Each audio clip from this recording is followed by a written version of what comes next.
Halo teman-teman, sembari kita menunggu Wukong Season 4 rilis, kali ini saya akan membahas sebuah serial Donghua mengenai seorang anak jenius dalam seni bela diri. Tanpa berlama-lama langsung saja ke ceritanya.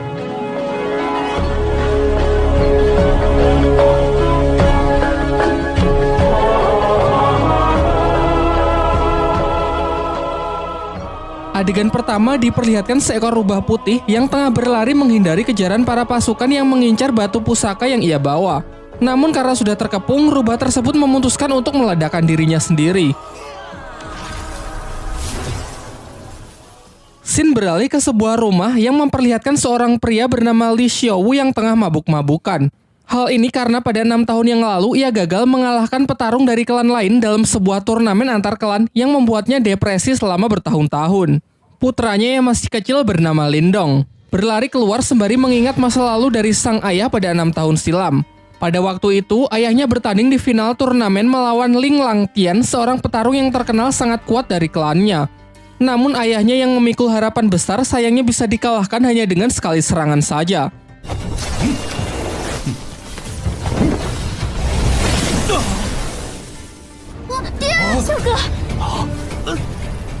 Tak hanya itu, Ling Langtian juga mengambil aura milik ayah Lindong. Singkat cerita, beberapa tahun pun telah berlalu dan Lindong kini telah tumbuh remaja. Pada suatu ketika, ia terlibat perkelahian dengan sepupunya yang bernama Ling San bersama teman-temannya yang membuat ia terperosok ke dalam jurang. Dirinya yang sudah terbaring lemas secara kebetulan darahnya menetesi sebuah batu pusaka peninggalan rubah di awal film, membuat batu itu hancur dan ia pun terjatuh. Di dalam gelapnya tempat itu, batu tersebut memancarkan cahaya keemasan yang membuatnya terbangun. Namun saat tersadar ia merasa heran dengan tanda bercahaya yang muncul di telapak tangannya serta luka-lukanya yang sudah sembuh. Saat ia pulang, adiknya yang bernama Qing Tan datang untuk mengajaknya bermain karena tak bisa tidur. Seusai bermain, ia juga langsung pergi. Saat Lindong terlelap tidur, kejadian aneh pun terjadi kembali. Ia bermimpi berada di sebuah dimensi biru gelap yang banyak terdapat pohon bambu. Saat ia masih kebingungan, tiba-tiba ia diserang sosok misterius yang perawakannya sangat mirip dengannya. Pertarungan pun tak terhindarkan, yang memperlihatkan kekuatan mereka benar-benar seimbang.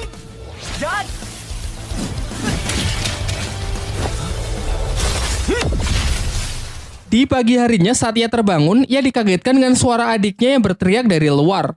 Ternyata kelompok Ling San datang dan mengganggu Qing Tan untuk merebut rumput obat yang ia bawa. Lindong yang bergegas datang mencoba melindungi adiknya dari anak-anak berandalan tersebut.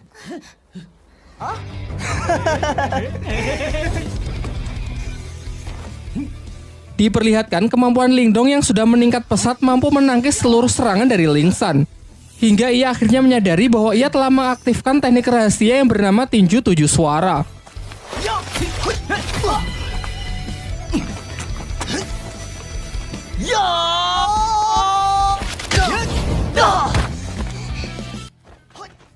Untung saja pertarungan yang semakin serius itu akhirnya dapat dihentikan oleh kakak Ling San yang diketahui bernama Lin Hong. Sebelum pergi, ia menginfokan bahwa tak lama lagi akan diadakan turnamen di klan mereka untuk menentukan petarung terkuat di klan Lin. Lin Hong yang sangat percaya diri mengatakan bahwa setelah menang nanti ia akan menikahi Qing Tan. Saat kembali, sang ayah menunjukkan gerakan teknik tinju suara yang baik dan benar kepada Lindong.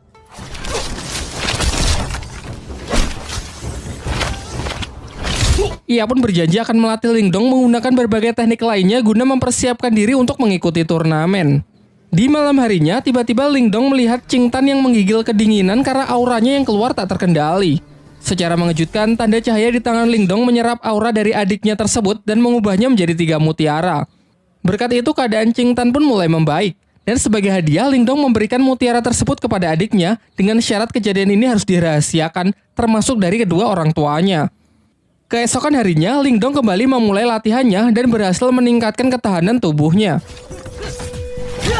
Selain itu, kini secara sadar ia bisa memasuki dimensi rubah dan tempat itu ia jadikan sebagai tempat latihan. Bayangan dirinya yang waktu itu menyerangnya sekarang bisa ia manfaatkan sebagai sparring dalam latihan bertarungnya. Singkat cerita, hari turnamen pun telah tiba. Di putaran pertama, Ling Hao bertarung melawan adiknya sendiri, yakni Ling San. Dari segi kekuatan, kecepatan maupun pengalaman bertarung jelas sang kakak lebih unggul. Di putaran kedua, Qing Tan maju sebagai penantang selanjutnya karena tak ingin dinikahi oleh Ling Hao. Namun lagi-lagi Ling Hao menunjukkan kemampuannya yang memang berada di level yang berbeda. Tak lama setelah itu, Ling Dong akhirnya datang dan maju sebagai penantang terakhir.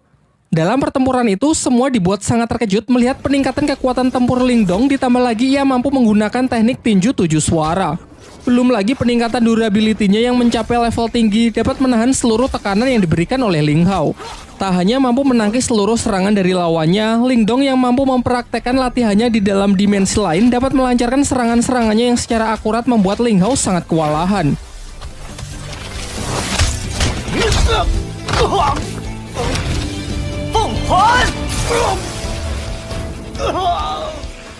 Dengan kemenangannya ini, Ling Dong lah yang keluar sebagai juara dan dinobatkan sebagai petarung terkuat di generasinya. Setelah turnamen berakhir, kakek Ling Dong selaku ketua klan Lin menjelaskan kepada kedua putranya bahwa dua klan tetangga, yakni klan Lei dan klan Xin akan bergabung melalui pernikahan anak-anak mereka. Hal ini lantas membuat kedua klan tersebut kini menjadi beraliansi. Kemudian ia juga memberitahukan mengenai turnamen antar klan berikutnya, yaitu perburuan hewan langka yang masih dirahasiakan. Pembicaraan pun ditutup dengan sang ketua klan yang menyuruh agar anak mereka berlatih lebih keras lagi demi mempersiapkan turnamen selanjutnya. Sementara itu, ketua klan Lei juga mempersiapkan putranya yang bernama Lily untuk mengikuti turnamen antar klan tersebut. Kekuatan dari Lily ini sangat dibanggakan oleh sang ayah karena ia telah menguasai ketahanan tubuh level atas yang siap mengalahkan petarung-petarung dari klan Lin. Singkat cerita, turnamen antar klan pun digelar. Di sini ayah Ling Dong memberitahu putranya bahwa pertandingan kali ini adalah perburuan hewan langka. Dan Ling Dong diharuskan menaklukkan hewan langka yakni singa api yang terkenal sangat buas. Namun aturannya tak perlu sampai menangkapnya. Karena Ling Dong hanya perlu mengambil sisik yang berada di ujung ekor hewan tersebut agar bisa menyelesaikan pertandingan kali ini. Diperlihatkan semua peserta pun telah berkumpul termasuk putra dari tuan rumah yakni bernama Wu Yun. Di awal-awal saja ketegangan sudah terjadi di antara para peserta karena Lily yang terlalu menyombongkan dirinya.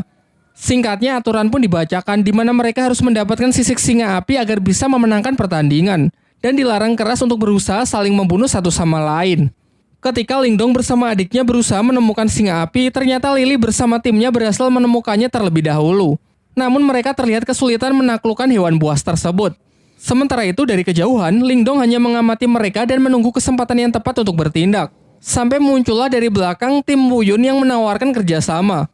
Wu Yun berencana menyerang si singa api saat hewan itu sudah kehabisan tenaga akibat pertarungannya melawan tim Lily. Merasa hal ini cukup menguntungkan, Ling Dong pun sepakat dengan rencananya dan bersedia menjalankan kerjasama tersebut. Setelah menunggu momen yang tepat, mereka pun bersama-sama menyerang tim Lily. Ling Dong menyuruh Wu Yun untuk fokus kepada si singa api, sementara ialah yang akan menghadapi Lily.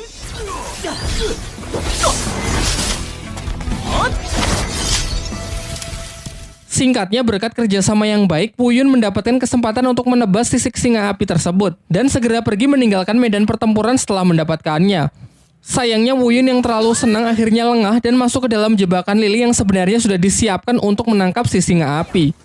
Saat Ling Dong menyusul, ia terlambat karena Lily sudah mengambil sisik singanya dan dengan kejam menendang Wu Yun hingga terperosok ke dalam sarang si singa api. Ling Dong yang memiliki jiwa setia kawan mengabaikan sisik singa itu dan segera menyusul Wu Yun untuk mencoba menyelamatkannya. Sedangkan Lily bersama timnya telah kembali dan dengan bangga menunjukkan sisik singa api yang telah ia dapatkan. Ia juga menceritakan bahwa Wu Yun dan Ling Dong mungkin tak akan kembali karena sudah mati akibat kecerobohannya terpeleset jatuh ke dalam sarang si singa api. Akan tetapi di tengah ketegangan itu, secara mengejutkan Ling Dong dan Wu Yun ternyata berhasil kembali dengan selamat. Tetapi Lily tetap yakin kalau ialah pemenangnya karena telah membawa sisik si singa api. Di sini semuanya dibuat kembali terkejut melihat Ling Dong dan Wu Yun yang justru membawa dua anak singa api. Kemudian Ling Dong menceritakan mengenai kejadian yang sesungguhnya, mengenai Lily yang sudah melanggar aturan dengan berusaha membunuhnya. Tapi setelah masuk ke dalam sarang singa api, di sana mereka malah menemukan dua anak singa api yang terlantar karena induknya mati setelah sisiknya diambil. Karena merasa kasihan, akhirnya mereka pun sepakat membawa dua hewan tersebut. Kini telah diputuskan bahwa ketiganya berhasil menyelesaikan pertandingan ini dengan baik. Namun tetap saja hanya akan dipilih satu pemenang di mana mereka diharuskan bertarung untuk menentukan siapa yang terkuat dan layak mendapatkan gelar Raja Pemburu. Akan tetapi ketua dari klan Lei yang sangat menginginkan bayi singa api yang merupakan hewan sangat langka, ia pun mengusulkan untuk membuat taruhan dengan pertarungan anak-anak mereka. Kesepakatannya, jika ketua Lei menang, maka bayi singa Ling Dong akan menjadi miliknya. Dan jika ia kalah, ia bersedia menyerahkan pabrik kayu milik klannya.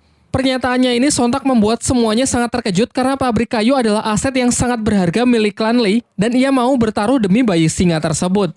Sempat terjadi kekhawatiran karena kepercayaan diri dari ketua Lee ini bukan tanpa alasan. Putranya tersebut memanglah terkenal memiliki kemampuan di atas rata-rata dari anak-anak lain. Namun Lindong menepis kekhawatiran itu dan siap menerima tantangan yang dilemparkan. Singkat cerita, pertarungan mereka pun dimulai. Di awal, Lily dengan bangga menunjukkan kalau dirinya telah mencapai kekuatan tingkat Yuan duniawi. Namun Lindong juga menunjukkan level yang sama dengan Lily yang membuat semuanya sangat terkejut. Terungkap bahwa ternyata kemarin sebelum berangkat turnamen, sang ayah memberi Lindong Mutiara Yin, yaitu semacam pil penambah aura. Diperlihatkan dalam pertarungan itu mereka pun saling menyerang dan menangkis. Mungkin karena masih belum terbiasa dengan kekuatan barunya, Lindong nampak masih kesulitan saat mengatur pola serangannya. Akan tetapi lambat laun ia berhasil mengendalikannya semakin baik untuk bisa mengimbangi Lily. Sampai ketika Lily menambah kecepatannya, barulah terlihat kembali Lindong yang dibuat kewalahan. Dengan peningkatan kekuatan yang signifikan serta teknik rahasia petir dari klannya yang tergolong tingkat atas, Lily terus melakukan pressing membuat lawannya hanya bisa bertahan. Lindong yang masih belum menyerah mencoba menyelaraskan kedua tangannya untuk menangkis dan menyerang, yang nampaknya lumayan efektif. Sedangkan Lily yang sudah terlampau kesal berniat mengakhiri pertarungan dengan sebuah teknik serangan super kuat yang mematikan. Bahkan ia sempat mendapatkan peringatan bahwa ini bukanlah pertarungan hidup dan mati. Merasa bahwa Lily tak akan menghentikan serangannya, Lindong pun segera merapalkan beberapa segel tangan untuk merilis teknik yang disebut gerbang ajaib demi mengatasi serangan yang mematikan tersebut. Dan benar saja, teknik yang digunakan Lindong telah ia upgrade ke level 2 sehingga tidak hanya mampu menghalau serangan dahsyat dari Lily, juga cukup kuat untuk menghempaskannya dan membuatnya tak sanggup untuk bangkit kembali. Dengan kekalahan putranya tersebut, dengan kesal dan terpaksa ketua klan Lei pun harus rela menepati janjinya untuk menyerahkan pabrik kayu miliknya. Lanjut ke bagian 2.